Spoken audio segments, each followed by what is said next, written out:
Good morning, friends of the fraternity. It's a great privilege to welcome Lieutenant General Sanjiv Langer, a very fine officer from the fraternity and a great cavalry officer. Having been commissioned into 62 Cavalry, Sanjeev has been an outstanding example of a cavalry officer. He commanded 69 Armored Regiment, has done all the important courses, is an alumni of the Defense Services Staff College. He's been in the new UN headquarters at New York, been the Colonel GS of Delta Force, been after commanding his armored brigade in Roorkee, was the BGS of the Southern Army, went to command 11 Infantry Division, where he performed exceedingly well, and then he was GOC 21 Corps. This morning, he is going to be talking to us about the evolution of Indian strategic thought of the Indian subcontinent. The Indian strategic thought evolved from the Cotillion statecraft, and through its medieval adaptations of cavalry and empire management, which was from the Mughal era, it went on to the British colonial global power projection, where the British were more concerned with the northwestern frontier and the great game against Russia. Coming to post-independence, we evolved from 47, 48, 62 wars, then the nuclear tests, and on to Parakram, the two-front challenges, the cold start policy, and the current maritime focus, including our membership of the Quad. I'm sure Sanjeev will cover this and much more, starting from the Arthashastra. Welcome, General Langer. Over to you. Thank you. Very kind of you to say those words. Thank you very much, General Dipinder. I'm very grateful to all of you who have tuned in. There are two questions that used to burn in my mind. And this started when I was first posted to MO Directorate in 1990 as a G2. Rand Corporation had just come out with a study which spoke about the lack of strategic dialogue and lack of strategic thought in the Indian subcontinent. So that sort of burned me in the brain, that how can it be that a subcontinent which has so much history has nothing to offer to strategy? So that was one issue. The second issue, which always, as a student of history, and I'm a constant student of history since the National Defense Academy, was that why were we invaded repeatedly? Invasion after invasion after invasion. What the hell was, what was the issue? So the invasions of India I studied during COVID.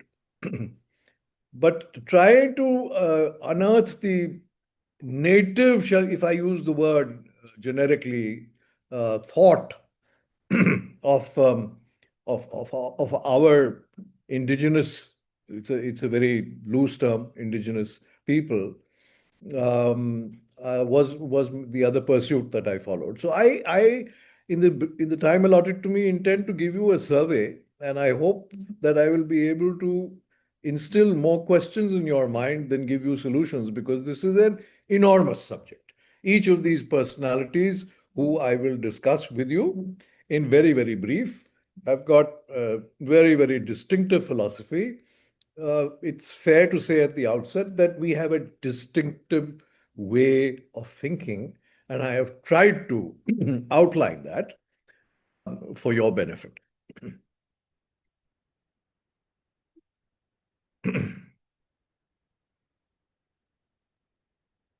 So, just a brief look at geography. We are all familiar with this, but we need to understand that given the region from where all the invasions came to us, it's not surprising that they came, because there is no substitute for the Indo-Gangetic plain anywhere in the world. All right.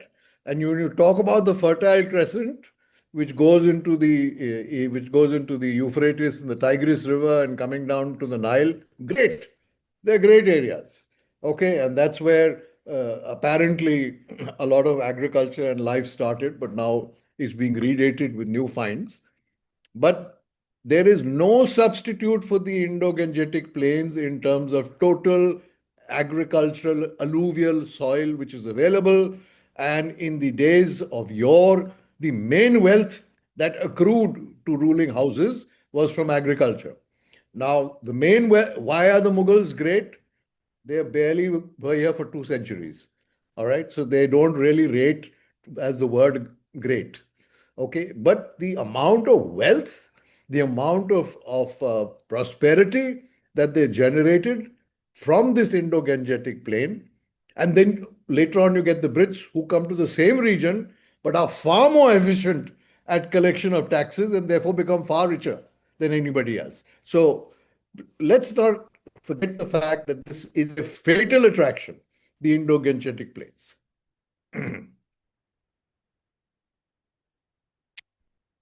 I just will briefly try and look at some strategic geography and then we'll go to thought. Uh, Whether we like it or not, we are conditioned by this origin. And as you're well aware, the star which has just come is Mehergarh, and that takes the Indus Valley civilization or the Saraswati Valley civilization or Gaggar Valley, whatever we call it, because it is much wider than the Indus, much wider than the Indus.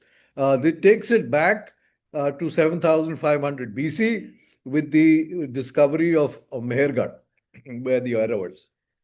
Now, the entire history of centuries of the Indus Valley civilization or Saraswati Valley civilization is peaceful, it's trade, it's highly evolved. All right. You have this over this huge geography, you have standardized weights, you have standardized measures, you have standardized ways of laying out town. It's an amazing phenomena. And compare it in the same time frame to what is happening between the Euphrates and the Tigris, where civilization after civilization, ruling house after ruling house, Hittites, Assyrians are murdering each other and replacing each other with power. This phenomena is unknown in our ancient history. It is completely unknown. All right. So we must understand that heritage. And the Indus Valley civilizational population did not disappear. It went away because of adverse weather conditions. There is no history of conflict. And all of them migrated to the peninsular and the other parts of India. Their genetic code is carried by us. So let's be very clear, these people went nowhere. So I presume their culture and I presume that their way of thought permeated down the centuries. All right. And it's in sharp contrast to what was happening in Egypt and Macedonia. Sorry, Egypt, Greece, all the other places, Persia, which were all dominated by war. This is just to have a look at the various sites. Rakhyagiri has become quite interesting recently, but these sites, they extend all the way down. There's a recent find which has been found in Tamil Nadu. These are the kind of foreign influences we had. First, we had the Indo-Greek kingdoms, which followed Alexander. But Alexander, per se, a tremendous, shall I say, um, influence in terms of a congregation or a concurbation of Greek and local culture, but he didn't last very long. But this was the kind of region, and the descendants from this region carry the genetic code of this interaction. Very briefly, this is the Mauryan dynasty, which has been outlined based on the edicts that have been found. All right. So, based on the edicts, none of these maps is authoritative. Please, none of these maps can be taken at face value because these are all extrapolations of thought, and in some cases, positive thought going well beyond the pale. But undoubtedly, it stands to reason where there are edicts and where there are stones which are proclaiming a particular emperor, there must have been a particular amount of influence and peace in that area to allow it to happen. So this is the geographic spread, right? The first invasion that we get is the Kushan Empire. They come from Central Asia. They're very much Eastern Central Asian, Yuchi tribe, which comes. This is the first unification of India and China. And all this Karakoram highway and all this which we talk about is started in the Kushan period. The Kushan Empire has two capitals, Mathura and Peshawar, and they were here for a long time. Mathura Museum is a fantastic place to go and have a look at the edicts and the remains of the Kushan Empire, and in their dress code and everything, they are completely Central Asian. All right. So the first linkage with what is later going to become China and India is the Kushan Empire. This golden age, much later, 320 to 550 AD, much later is the golden age of the Guptas, with an inner circle, an outer circle, and you see the flow of geography because the regions that are included are common in almost all the areas. As I said, till you capture the Indo-Gangetic plains, you are not really in the business. Sher Shah Suri just 5 years, spectacular 5 years. He did a hell of a lot in 5 to 7 years, including land reform, Afghan, and again centered around the Indo-Gangetic plain. Akbar, we have to be very careful about the Mughals. We tend to over describe their geographic reach. They never got across the eastern rivers. They were opposed by the Ahoms for centuries, and they were largely a failure in capturing any part of Afghanistan. In fact, the worst generalship in Afghanistan was shown by Aurangzeb when he was sent as a young man to capture Afghanistan. He was awful. And that same awful generalship manifested in the Deccan. But they found the way with Afghanistan by paying, which successive rulers and successive people have found that seems to be the best way out with those that part of the world. Let's have just a look at the maritime domain, because it's the maritime domain which is really occluded from view because of the focus in the north on the territorial and on the land mass. It was very much the peninsular kingdoms and the peninsular houses which talked or pursued this domain, but our influence was enormous. Our influence, both soft power and hard power, was enormous. And it was primarily projected through the maritime domain. Now, please remember, gentlemen, that the Chola projection is being based definitely on the move of troops. I'm still studying the Cholas, but the Cholas did not have a navy. They used trading ships to transport their military assets. All right, which shows wisdom again.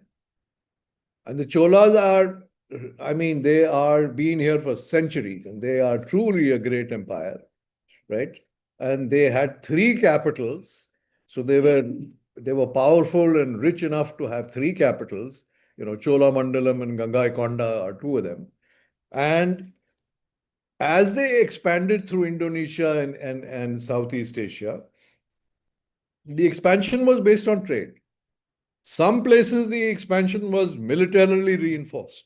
There was no hesitation in use of military. But the conversion to Hinduism was by seduction. There was no proselytizing which went on for Hinduism. Hinduism, which was adopted, and the syncretic manner in which it has been adopted in these island territories and exists this day, is a process of seduction and soft power. It was never enforced. Never enforced, right? The other thing distinct about the eastern and the western seaboard, which we must understand, is the eastern seaboard had no intermediaries. the eastern seaboard, the empires of Orissa, not there were no empires in Bengal, but there were trading communities in Bengal. So the empires of Orissa and Tamil Nadu and the eastern coast, they conducted direct trade with the east all the way up to Nagasaki. All right, and so they were far more prosperous. In the western in the western seaboard, you always had an intermediary. Uh, we can call them Arabs, but even before Islam, they were in the peninsula of Arabia. They were the intermediaries, and the Western trade found it most convenient to go through these intermediaries. And since they are going through these two intermediaries on the Western seaboard, which was the earlier uh, Arabian population, later became Islamic, and later you had a caliphate which was based in Baghdad. You had a caliphate which was based in Baghdad, which dominated the Arabian Sea. Uh, so the proceeds to the left, that to the Arabian Sea, were shared, while the proceeds and the prosperity on the eastern seaboard were direct. And that is a fact we need to keep in mind. That's a reality of geography. There was no antagonistic relations in the Arabian Sea. It was a very fine system which had been worked out between the traders and the rulers of the entire rim, and the Arabian Sea till the arrival of the Portuguese was completely non-military. It was completely non-military. It was a free sea, and it was accepted. And there was freedom for populations to move across and settle. That's how you got the chain of settlements in Kerala coast, right? Coming from across from various parts of the world. And you had settlements all the way up to Egypt from India, right? Which went and they happily settled there. There was no issue there. So just to give you a reach, give you a pictorial idea of the Hindu. Now, I just want to tell you that each of the Indonesian islands, not each, but large sections of the Indonesian islands were inhabited by different people from the Indian subcontinent. You had different populations going to Orissa. From Orissa, you got different populations going from Tamil Nadu, and you had populations even going from Gujarat, which went to these islands directly. The Buddhist, much, much wider, again went by seduction. Again went by seduction. The area which is Yunnan now, which is part of China, the ancient kingdoms of Yunnan, and some people say that Shangri-La was those kingdoms in Yunnan.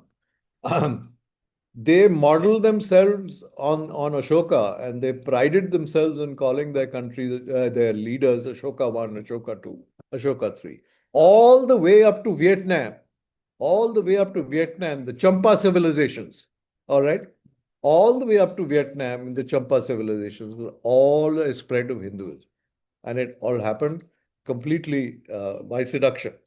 They wanted to identify with that. All right, this is well known to all of you, but we must see the reach that there was from ancient times. Now, I want you to focus on the ship which is behind. The ship which is behind is a carving which has been taken from Borobudur in Indonesia, Java, and it carries at its head the Indian compass. All right. You had the Chinese compass, which everybody talks about, points north, south. The Indian compass was a similar structure, but it was carried in an urn of oil, and we had the knowledge, and a distinct description of the Indian compass has been given in Indonesia, in Java, in Borobudur.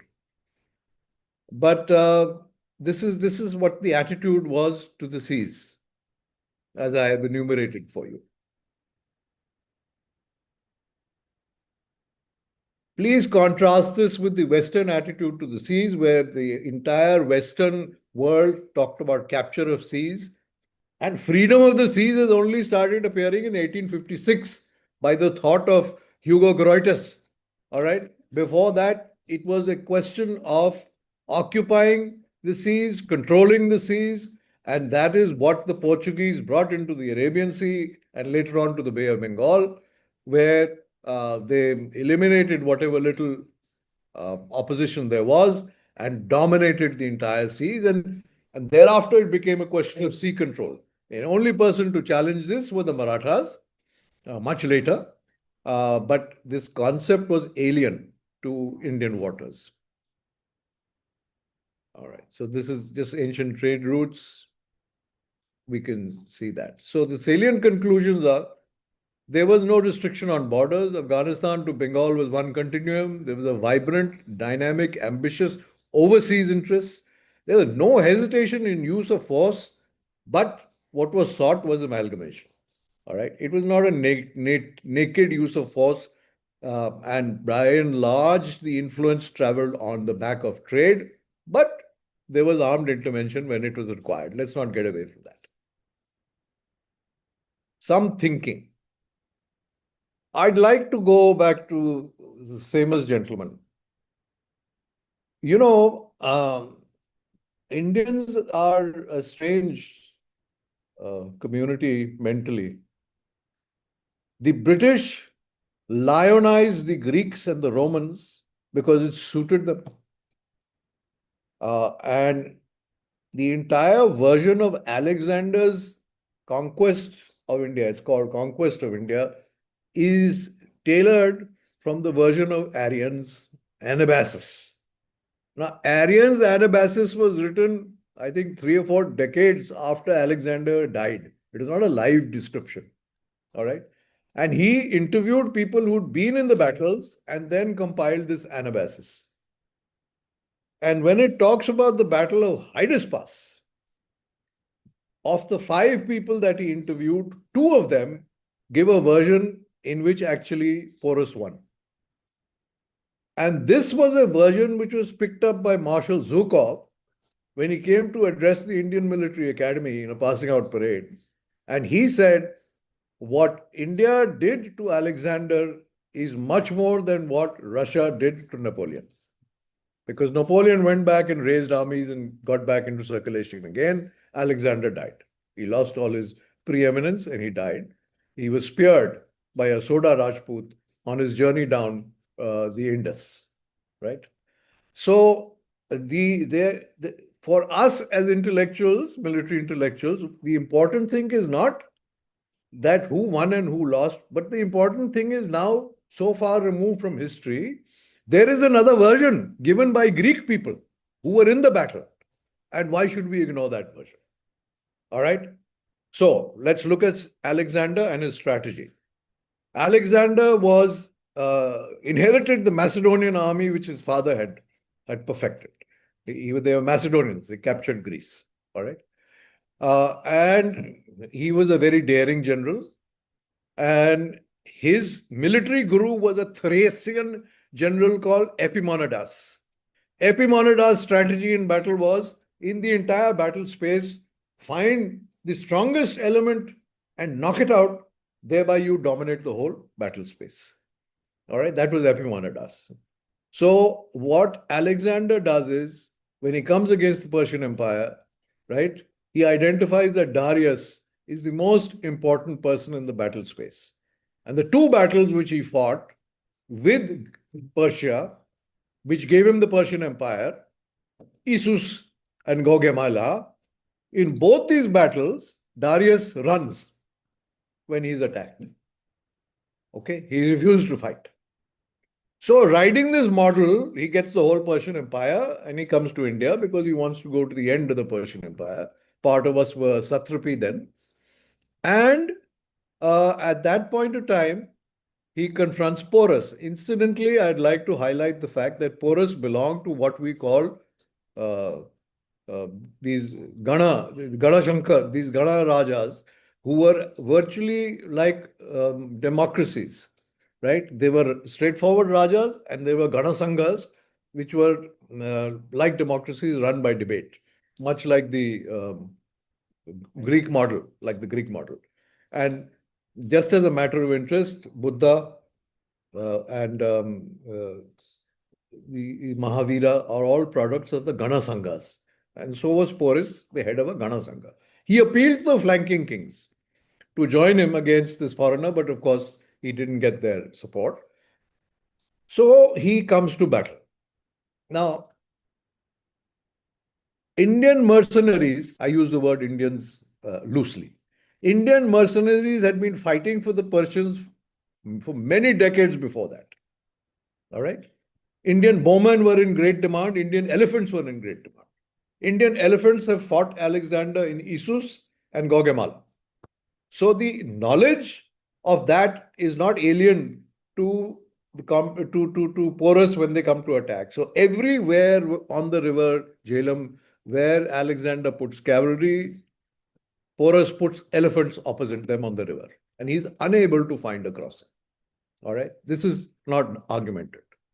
Then he makes a great move to the north, and during after a night of heavy rain, tries to cross the Jhelum, and there in the meantime an island has come up. So the one version in which he is compromised is he didn't realize that there is an island in the middle of the river. The crossing gets delayed.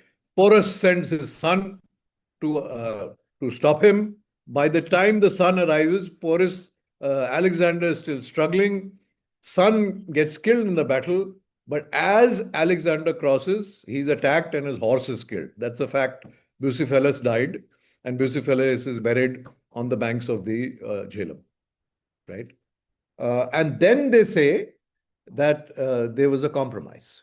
All right. He agreed to compromise because he couldn't take the battle. Because his post battle performance is uncharacteristic of Alexander. Alexander is known to carry out massive slaughters post battle.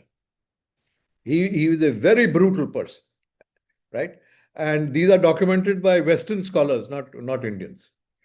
So, therefore, the strategy that he used to hit at the center of gravity, which was Porus, didn't work because Porus never left the battle space. He was wounded, he was bleeding. The account says that he was close to 7 feet tall. He did not leave the battle space, and Alexander was grounded, right? Number one. Number two, it tells us that no strategy is immortal. That's fine.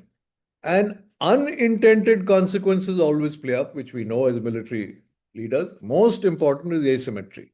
The asymmetry between the Indian Porus's elements and Greek, there was no match. Though the the Porus's armies was very, very low on the rating of what an army should be, highly organized. But the ingenuity which they used brought this outcome. Well, it's something which you can study. Then we come to the fact that after the early civilizations, Ashoka after Kalinga has a great influence with us. And he going the path of Buddhism and going the path of law and justice and tolerance and non interference has a huge effect on our psyche. And there is no comparison to Ashoka, whether we like it or not. He was, for the period and time that he was an amazing personality.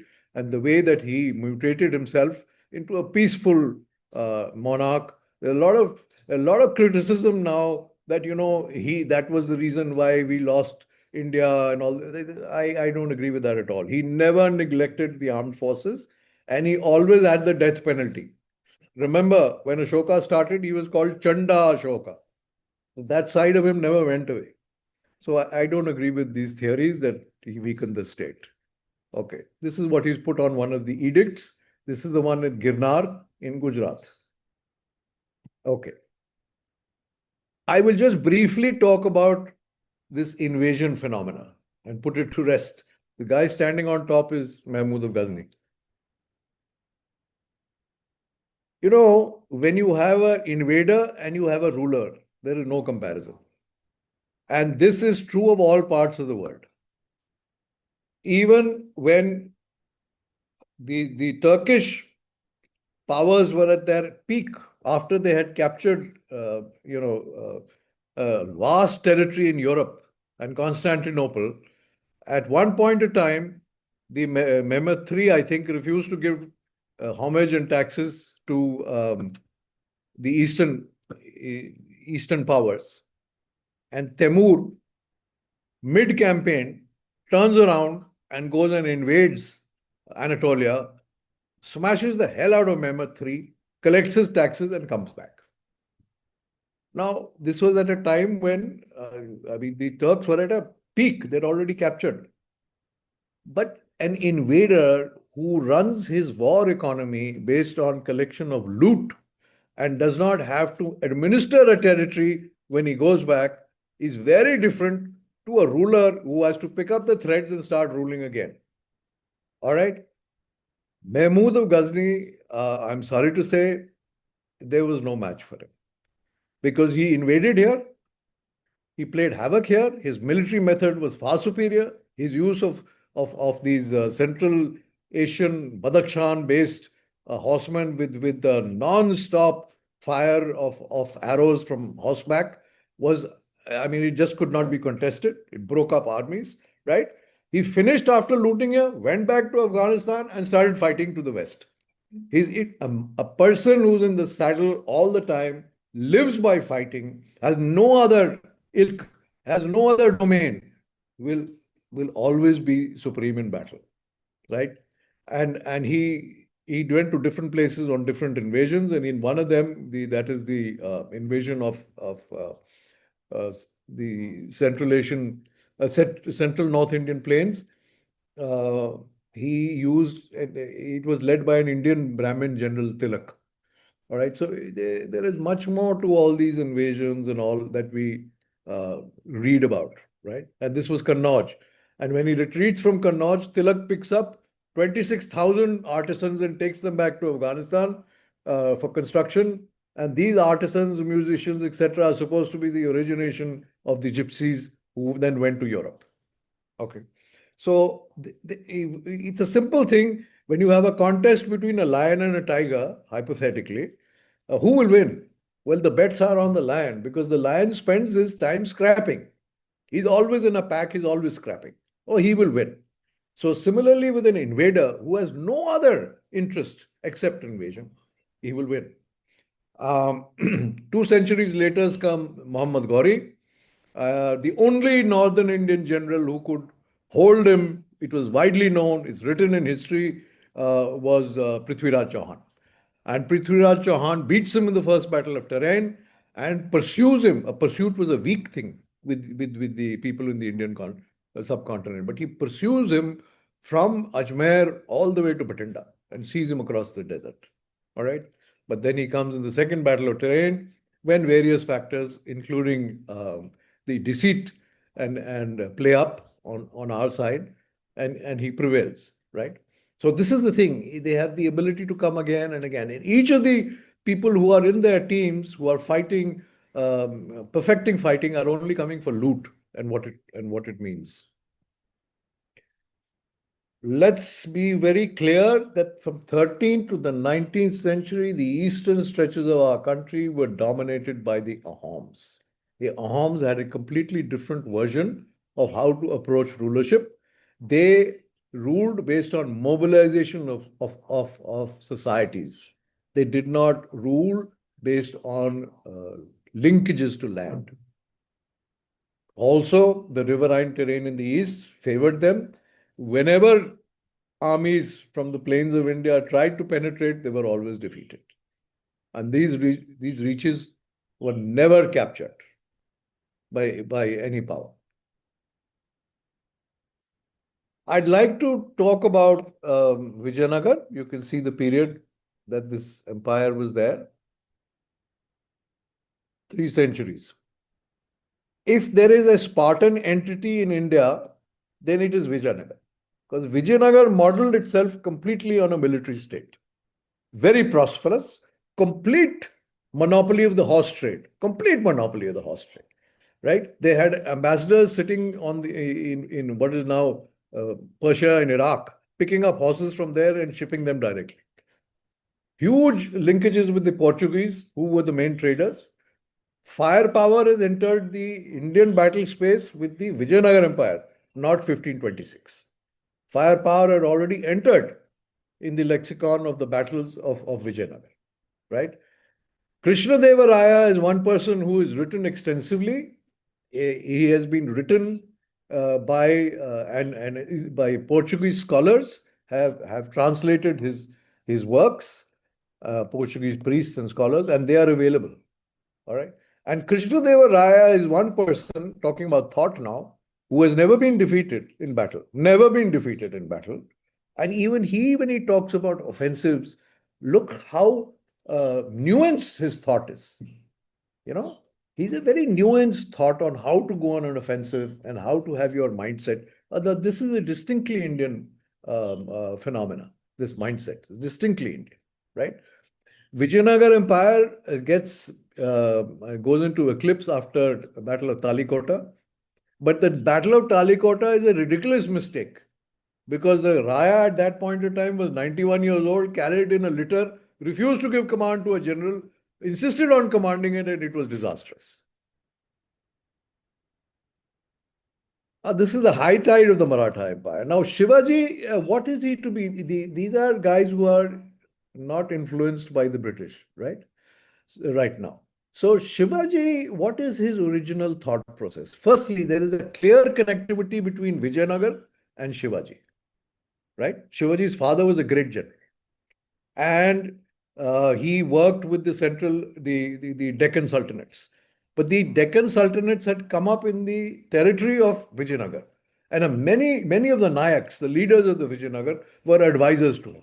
So he carries forward the governance and the thought process of Vijayanagar, that is the father, but is unable to implement it. But he's a brilliant general, his father.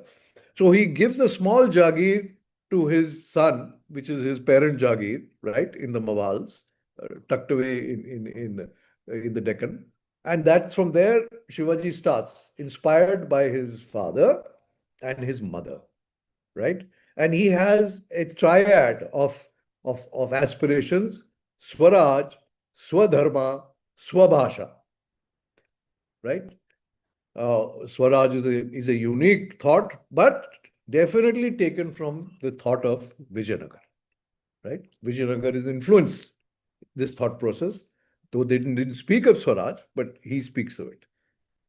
But Shivaji is to be credited with the establishment of a paid bureaucracy in a paid generalship. Every single functionary was a functionary of the state. They all carried salaries. All right. And he was one of the most, shall I say, meticulous administrators. If you, I had the privilege of being tying up with the scholar of Modi. Modi is the old Marathi, and reading the original letters of Shivaji. And she read them to me, and we discussed them. Every single bit of land, every single bit of religious aspect, every single bit of justice, he gave detailed rulings on them, right? And all the names that we find today, Kulkarni, Chitnis, Portnis, Karnis, these are all bureaucratic functionaries that he established, and they carried the names forward. So his bureaucracy, his energy, the amount of time he devotes to administration, and his warfare are something which are because he chose the asymmetric path. There was nothing else he could do. He was trapped between two huge giants, the Mughals to the north and the Deccan sultanates to the east, and he chose an asymmetric path, right? So he burnt this path out from the beginning. He used fortifications and the detailed analysis of a fort, of its importance, etc., etc., and how it is to be run, who is to be selected, what are his qualities, how is he to be monitored, what are the weapons. So many forts, he left deposits of money which were not to be touched, only to be touched during a period of crisis, and he would give the order. So there is a great thought which went into his establishment of this line of fortresses, defense in depth, all from Jinji in Tamil Nadu, all the way north up to Maharashtra. This is his spread of fortresses, right? And he started with only three. Okay. So my point is that there was a vision, there was an ideology, and there was a thought. Now I come to the most important point. These people who have been highly successful are secular. Secular has different variations. I mean, he may have been religiously Hindu in his belief, which he was, Swadharma, but there was no discrimination against other communities. They all lived in peace. And he was socially inclusive. Warfare is a social activity. He included the downtrodden, the Mahars, everyone, all of them were included in the army, so it enhanced the fighting potential because you have a social stake in the state. So that is the gift that he gave, of his genius that he gave. Uh, Later on, this devolves into a confederacy, a Maratha confederacy. But the ideals of Shivaji have been put to rest because thereafter they go back to the design of a satrapi, and everybody is out for himself, grabbing finance, and everybody is creating territory for himself. One of the most successful out of those families was Scindia, all right, because they got hold of Delhi. Okay, and I don't want to talk, but we can talk about the Third Battle of Panipat. The Third Battle of Panipat disaster started 1 year before the battle. The disaster had already started. So let's not get over focused on the actual battle. Its portents of disaster had been started 1 year earlier. Okay, and we can discuss that at some stage. Tipu Sultan actually inherits a very fine army from his father. His father was far more progressive, Hyder Ali. His father was the one who fought and got this critical mass of territory together and also designed an army. Tipu Sultan has not been spoken of greatly about in generalship, right? But he inherited this huge amount of, shall I say, potential from his father. He's rather suspicious about using mercenaries. Hyder Ali was not at all suspicious about using mercenaries, right? Later, Marathas all used French mercenaries. Incidentally, gentlemen, the French had a CNC in India. All right. There was a commander in chief in India whose job was to orchestrate generalship for the territories who had the potential of beating the British. All right. And they gave generals to Scindia. De Boyne was the most famous. And when De Boyne army became so large and so expensive, Scindia gave the southern territories of the Doab, Ganga Yamuna Doab, to him. And De Boyne's flag flew at Aligarh. And he ruled. And till the French state, the British used to call it the French state of the Doab. Till the French state of the Doab survived, the British never advanced westwards. It's only when De Boyne vacated and another person took over who did not have the skills of generalship that they started attacking the Marathas. So Tipu Sultan, amazing battles fought by him. But we will come to the one factor which we have been poor on in the end, which is finance. He lost because he was just could not match the scale and finance of the East India Company. I would like to make a cap on this on Indian thought that this is a gentleman who spent his entire life, the Guru, who spent his entire life in conflict. He's lost everything in conflict. All right. And he is an ideologue of a movement, and he evolves the Khalsa. But even he says that don't pick up the sword straight away. All right. Even there are two people on record who have written letters to Aurangzeb. One is Shivaji, and the other is Guru Gobind Singh, Zafarnama. Both of them have said that you should be doing this, or you should be doing this, you should be doing this as an emperor. But you're not doing it. And therefore, if all this is not going to happen, we are forced to pick up the sword.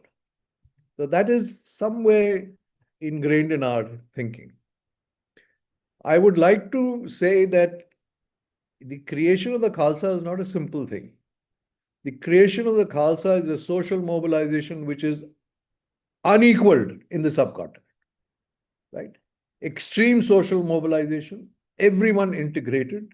There were 24 edicts which were laid down by the Delhi Sultanates for non-Muslims, which non-Muslims could not do. 24 things. All right? Each one of those edicts, the 10th Guru broke. And part of the 5 Ks is part of these edicts, because one of the edicts was there was no non-Muslim who could grow a beard or could have long hair. You had to be clean shaven. No non-Muslim could carry a weapon, couldn't ride a horse, couldn't be in a fortress. There are 24 such edicts. Each one of them, the 10th Guru has broken in his lifetime. And that's why he was chased out from Anandpur and had to go to central India. But apart from Sikhism, which we will not discuss, but his contribution is the simple thing that when you socially mobilize caste-less societies, the kind of power that you generate is extraordinary, so well demonstrated by Banda Bahadur, who uh, succeeded him. Sikh Empire, undoubtedly a highlight, because it comes at the culmination of so many thought processes, right? Um, all the four generals which were there with the Marathas, French generals, when the Marathas get defeated, they come to Maharaja Ranjit Singh. And he asks them to raise European style light brigades. Or 4 to 5 of these light brigades were raised in the European pattern by the French generals who served under uh, Maharaja Ranjit Singh. Again, in brief, the Brits never fiddled with him, all right, because he had his own artillery, he had his own cavalry, he had his foreign brigades, right, and he had military power, okay, and they did not want to tangle with this at all. When they went on the first Afghan war, he refused to give them access, and they had to go through Baluchistan. They had to go to Sindh and Baluchistan. So a very, very powerful, again, secular, inclusive, uh, socially, anyone. You know, the missiles are. I'm just read Professor Grewal, who's the latest book on the 10th Guru and the Sikh missiles, right? The missiles were, according to him, a military formation. When it came to the organization of the Sikh armies, the misildars came into play. But otherwise, um, the agriculture and all was under a centralized administration. Incidentally, Ranjit Singh's empire makes a clear distinction between home territories and overseas territories, because he was restricted to the Satluj, right? Territories across the Satluj, whichever people owned, were dealt with in a different way, and those in the Punjab were dealt with in a different way. I believe he had a wonderful education policy. He was, he had a great vision, which was in tune with what was happening in Europe. So again, this is Indian thought, in which you pick up the best. You pick up the French generals and you use them. As we all know, he's the only one who goes and dominates parts of Afghanistan and holds it. And you get Hari Singh Nalwa, who goes and plants himself at Jamrud, which is the mouth of the Khyber. He just plants himself there. All right. And that's why the kind of respect that they have to this day. So the British took three things from the Sikh army: summary court martial, because summary court martial is a French innovation. All right. The from Napoleon's Code Napoleon. Code Napoleon gave the CO powers, right? They took Risaldar Major, because earlier they were Indian officers in the various regiments, but there was no concept of an Indian CO. They took and most importantly, they took the langar. All right, because before that, units in the East India Company or some of the units which you have history of, right? Everyone sat down according to their caste and cooked. This was dissolved, and the British took these three main things from the Sikh army, right? So there was a lot that was there in the Sikh period. Zorawar Singh reaches out. All your claims to Chushul are based on whatever Zorawar Singh did. He passed away in the Battle of Toyo, but the Treaty of Chushul, which was signed with China, which we still quote, was a consequence of the invasions, three up to Mansarovar, three invasions of Zorawar Singh. So there are these exceptions in our history, which I have tried to put together to give you some idea of what Indian strategic thought could be. But where did we go wrong? Social mobilization and organizations have been weak and sporadic because of all the various problems that we have, which you're aware of. Integration of citizenry has been very, very low and if you see the development which takes place in Europe and all, I mean, the French citizens were in a position to stop the French king from going to war. We never had any of that, right? Magna Carta may have been for the lords, but it happened, and then slowly the king's powers start getting eroded. None of that happened. We did not have a system of meritocracy, except for these few exceptions, right? By and large, it was, in our case, it was hereditary, patriarchy, all those funny systems, but there was no meritocracy.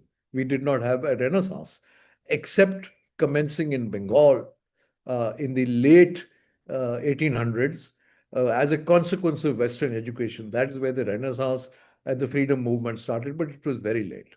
Industrial Revolution, we missed out. We were made to miss out also by the British colonial power. Whatever genius there was, they suppressed it. Education, there was no uniform policy, and there was no formalized education, to except for some states, like Gwalior state had an education policy, the Sikhs had an education policy, but it's sporadic. Definition of our sovereignty based on what the Westphalian state was absent. We're not even aware of Westphalia. We're not even aware of what a state is supposed to be and how it's supposed to function. Most important, gentlemen, any comprehensive national power is built on three elements: knowledge, wealth, power. On many occasions, you had the power, you had the knowledge, but you lacked the wealth, right? And in the neglect of wealth has been an element which has gone through all our kingdoms and all our rulership. And I cannot understand it. Those who have got this balance correct have done well. But when any of these has gone out of sync, you've lost it. And we are very weak in the area of wealth, considering that gentleman wrote the Arthashastra. I don't know why it is so neglected. Also, I might tell you, the most organized community in this country was the business community, the Vaishyas, right? They were financing all your wars. The British were financed by Jagat Seths from Calcutta, right? The Maratha battles were financed by hundis, which were being sent from all over the country, again, by this community. But we looked down upon them. We never integrated them. We never thought that their work is worthwhile. We just went to the door, banged on them, and asked them for money. But they're the most organized community. You see their khatas, you see their history, you see the way they manage their finance. The third battle of Panipat, Bhau asks for money. A hundi is issued from Calcutta and paid in Panipat. How the hell does a guy in Calcutta know how much money is lying in Panipat? Right? But it happened. And these guys were organized. So, knowledge, wealth, power. We have not been able to unify the three except sporadically. I rest my case. Thank you very much for your attention.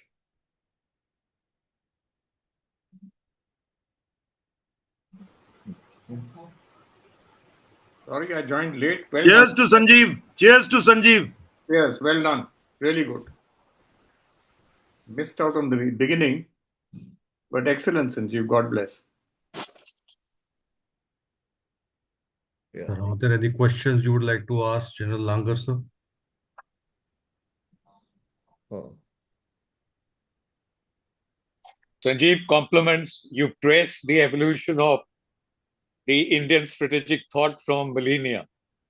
Thank How you. does it, amalgamate with the current thought process, where we are talking of, drawing from the Arthashastra and fusing Clausewitz and Mackinder and Mahan along with it? DP sir, it's like this that I'm constricted by time, so I didn't go into post independence. But surprisingly, if you empirically evaluate, without us going into the various details which we are privy to, if you empirically evaluate the Indian state in the domain of its military application purely, we've done pretty well. And some of the criticisms that are leveled against us are basically based on the fact that we have an internal knowledge, but that may not be available. Like I give you a simple thing. The most criticized is IPKF. I don't agree with that at all. All right. IPKF was strategically masterly. What was the state of Sri Lanka at the point of time that we intervened? Sri Lankan state was under threat from the Tamils in the north and the JVP in the south. The JVP were Buddhists, right? And they were communists. And the state could not deal with these two, it would have shattered.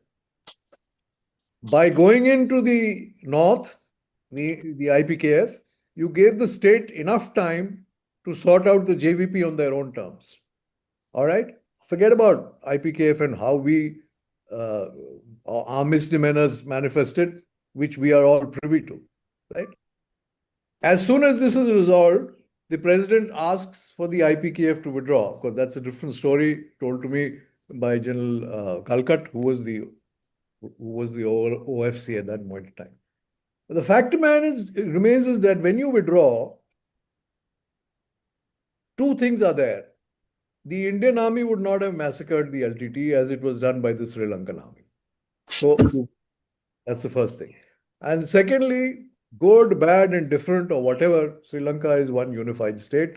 It is debatable whether you would have liked to have it trifurcated or it is like to have it unified, with the lack of linkage with Tamil Nadu, which at that point of time was exceedingly prescient. Right. How does it link with the present? I think 65 was great decision making, 71 was excellent, Maldives is great. But we are not by nature the kind of people who deliberate on the past, take lessons from the past, and dispassionately apply them to our present situation. We are rather, there are many things. One of them, of course, is egos, right? But we are not in the nature of reflection on the past, right? Because you didn't have a Renaissance. Or what was Renaissance? It was all reflection on the past, right? Second, look at the Chinese. In the Chinese way of thinking, there is no past. We say, pichla chala gaya, bhul jao. Not the Chinese. The Chinese say the past is the present because it's already been viewed. So you must use it in the present. We do not have that kind of maturity and mindset. We do not have the objectivity as yet to look at things objectively, which was the age of Reformation. The first thing you did is objectively look at something. We're not at that stage. So therefore, a lot of wisdom which is lying uncovered, a lot of the wisdom which is not convenient for some reason or the other is not used. That's what I can put across to you. Thank you.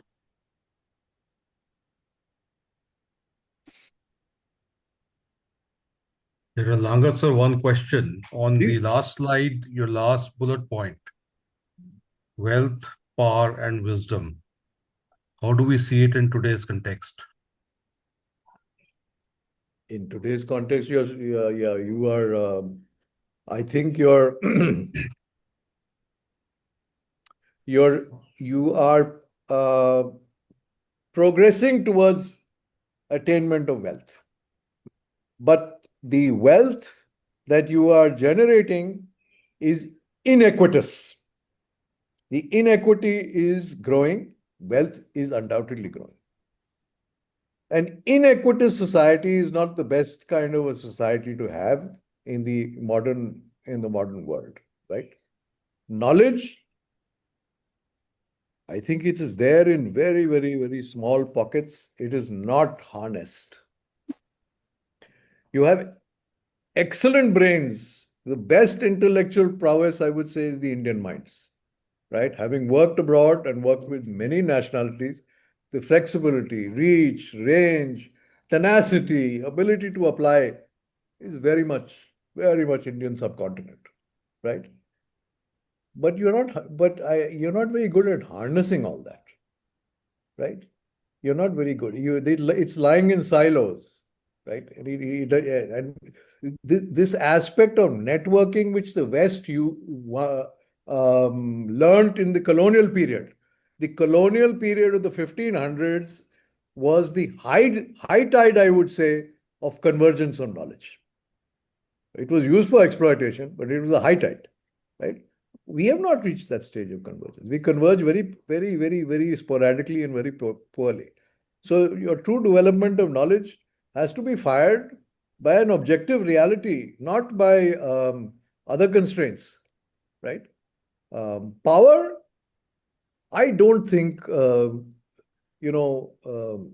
are lacking in the ability to develop very good power, provided we look at the priorities, the real priorities that confront our armed forces. We have great potential, but there are priorities which are crying, which need to be addressed, and that needs to be addressed after some concept of what you want to do. Thank you. Thank you very much, sir.